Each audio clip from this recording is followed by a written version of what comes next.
Հարգելի գործընկերներ, սիրելի հայրենակիցներ, շատ լավ հնարավորություն է արդեն 1 տարի, 1 ամիս հետի հետ կապված ձգվող այդ հակաօրինական, չգիտեմ, բարեկրթության սահմաններում օգտագործվող բոլոր տերմիններով, այսպես բոլոր տերմինները պարունակող գործողությունները այս ամբիոնից ներկայացնելու մի պարզ պատճառով, որովհետև չենք ունեցել այն հարթակը երբեք, ամենայն դեպս ես այս ամեն ինչը ներկայացնելու համար։ Նախապատմությունը հետևյալն է, 2015 թվականին հիշում եք երևի, որ հեծը կառավարվում էր ոչ Կարապետյանների կողմից, ոչ պարոն Կարապետյանի կողմից, նախորդ սեփականատերը դիմեց հանրային ծառայությունների կարգավորող հանձնաժողով 17.08 դրամ թանկացնելու համար։ Ես այդքան միամիտ չեմ, որ հավատամ, որ այս իշխանությունը 8 տարվա ընթացքում երբևէ որևէ մեկը չի զեկուցել հեծի վիճակի մասին։ Եթե անտեղյակ եք, դա ինձ թվում է ավելի մեծ խնդիր է, քան տեղյակ եք ու չեք ցույց տալիս։ Որովհետև հեծը ռազմավարական նշանակություն ունեցող ընկերություն է, բնականաբար պետք է տեղյակ լինի գոնե հատուկ ծառայությունների միջոցով։ Ինչ է կատարվել 17.08 դրամ բարձրացնելու ժամանակ ձեզնից շատերն էլ, եթե չեմ սխալվում, գեներացրեցիք Էլեկտրիկ Երևան շարժումը։ Էլեկտրիկ Երևանի ճնշման ներքո նախորդ իշխանությունները բարձրացրեցին ընդամենը 7 դրամով։ Եվ տնտեսագետներ ունեք, կարող եք ուսումնասիրել, եթե չգիտեք, եւ ընդամենը մնացել էր 3-4 ամսվա կյանք հեծին, որովհետեւ այդ պայի դրությամբ 36 միլիարդ դրամ պակասորդ ուներ եւ անհրաժեշտ էր 17 դրամ թանկացնել, որպեսզի հեծը սնանկության չգնա։ Հիմա այս պարագայում պետությունը գնաց մի քայլի, լավ են արել, վատ են արել, դա ես չեմ քննարկում, ինձ դա չի վերաբերվում։ 7 դրամ թանկացրեց եւ փորձեց գտնել մարդ, ով կլինի հայ, ով կլինի Հայաստանի հողին կպած հայ, ոչ թե շատ ներողություն արտահայտությանս մենք ունենք, դուք էլ երևի կիմանաք, այսպես ասած շուրտված հայեր, ու ծագումով հայ են, Հայաստանի տեղը չգիտեն, ընդհանրապես կապ չունեն Հայաստանի հետ։ Եվ այդ հայը Սամվել Կարապետյանն էր, որին նախորդ իշխանությունները, կառավարությունը խնդրել են, ինձ թվում է այդ հայտարարությունները տեսած կլինեք, բառից բուն իմաստով, որպեսզի նա ձեռք բերի հեծը։ 15 թվականի հոկտեմբերին հեծը ձեռք բերելուց չի եղել որևէ ակնկալիք, որ շահույթ կարող է լինել։ Դա ես ասում եմ իմ եւ պարոն Կարապետյանի խոսակցությունների ժամանակ, երբ որ ինձ առաջարկվում էր 15 թվականին Երևան քաղաքի տնօրենի պաշտոնը։ Եղել է հետևյալ խոսակցությունը. հնարավոր է արդյոք 0-0 կանգնել, բայց այս ամեն ինչով հանդերձ պարոն Կարապետյանը հայտարարել է, որ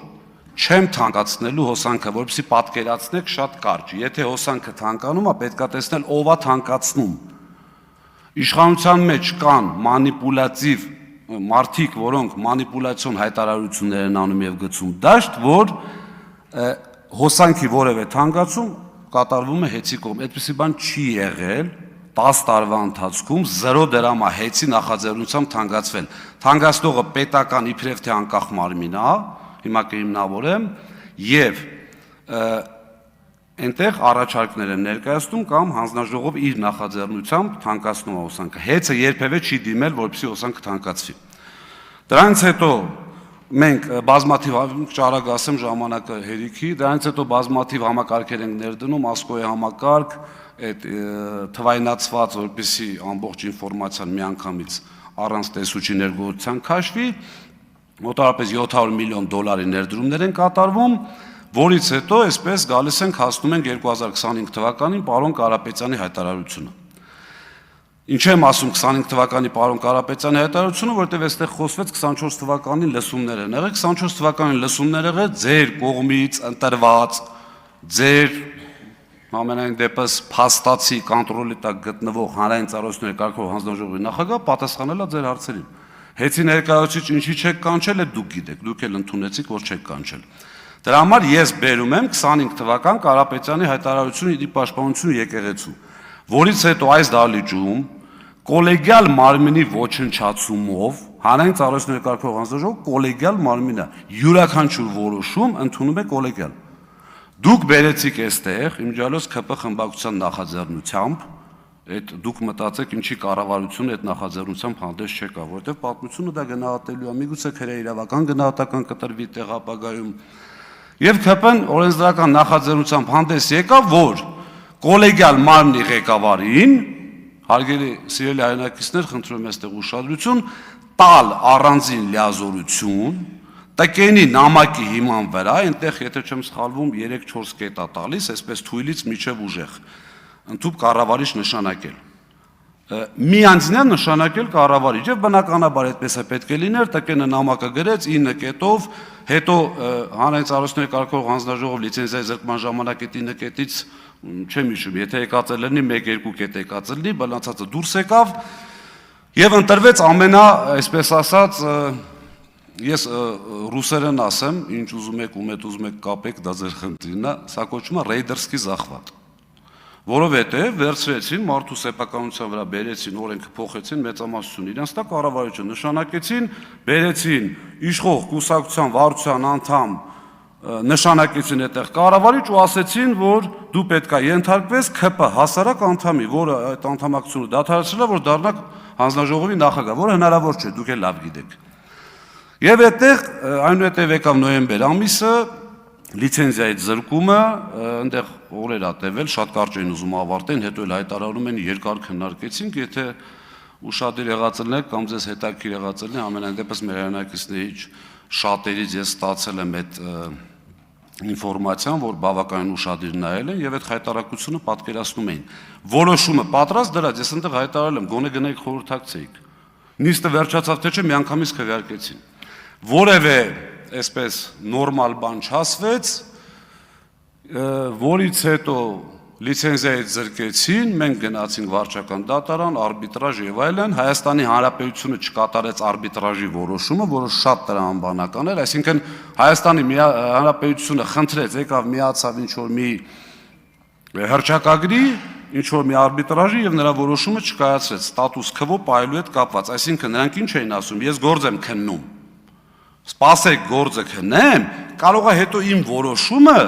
լինի ձեր արածի հակառակը, ոնց եք հետ փոխելու։ Այդ թվում իմիջիալոց համանդրական դատարանում կար գործ այդ ժամանակ ընդդիմադիր պատգամավորների դիմումով, վարչական դատարանում կար գործ, ձեր համար միևնույն էր։